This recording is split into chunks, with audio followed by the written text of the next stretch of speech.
जय हिंद। आप देख रहे हैं लोक सेवा न्यूज। मैं हूं आपके साथ रजत Tripathi. Uttar Pradesh special task force ने शुक्रवार को उस विकास दुबे को मार गिराया जिसने यूपी पुलिस के 8 जवानों की निर्मम हत्या कर दी थी। 2-3 जुलाई की रात के घटना के बाद देखते ही देखते विकास दुबे मोस्ट वांटेड की सूची में पहले नंबर पर आ गया। घटना के बाद पुलिस उस तक पहुंचती कि विकास दुबे को पहले ही सूचना मिल जाती और वह खाकी को चकमा देने में कामयाब हो जाता। लेकिन कहते हैं कि अपराधों की भी एक उम्र होती है। ऐसे में 10 जुलाई को विकास दुबे के अपराधों का अंत हमेशा हमेशा के लिए हो गया। एसटीएफ विकास दुबे का इनकाउंटर करने में सफल रही।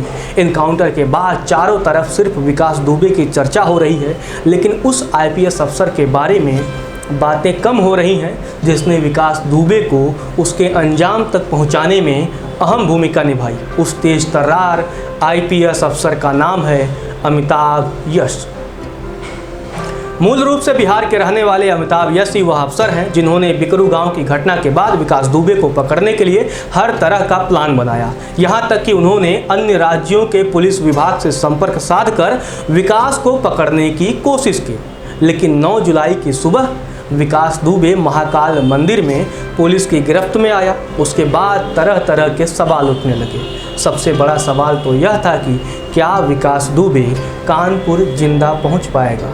लेकिन 10 जुलाई को इस सवाल का अंत हो गया।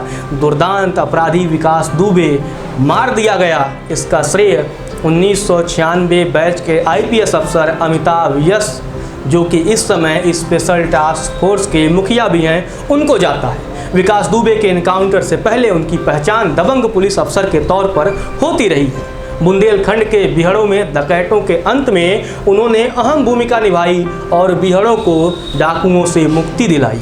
1996 में वर्दी पहनने के बाद से ही अमिताभ कानून का राज स्थापित करने की कोशिश में जुट गए। संवेदनशील इलाकों की जिम्मेदारी उन्हें सौंपी जाती और ट्रांसफर से पहले वहां अपराधियों का या तो अंत हो जाता या फिर अपराधी सुधर जाते। उनके बारे में कहा जाता है कि जहां उनकी पोस्टिंग होती थी वहां के बड़े बड़े अपराधी अपना बेल रद्द करा जेल में रहना ही पसंद करते थे, क्योंकि बाहर जान का खतरा बना रहता था। केमिस्ट्री से एमएससी करने वाले अमिताभ अपने टीम को लीड करने में माहिर हैं। उनके टीम का हर जवान उनका विश्वसनीय होता है, जो अपराधियों के खात्मे में माहिर भी होता है। इनकाउंटर स्पेशलिस्ट के नाम से मशहूर अमिताभ यश ने कई जिलों में बतौर पुलिस अधीक्षक भी काम किया और अनेकों अपराधियों को उनके किए के अंजाम तक पहुंचाया। अमिताभ यश देश में उस वक्त सबसे ज़्यादा में चर्चा आए जब उन्होंने 21 जुलाई 2007 को कुख्यात ददुआ को मार गिराया।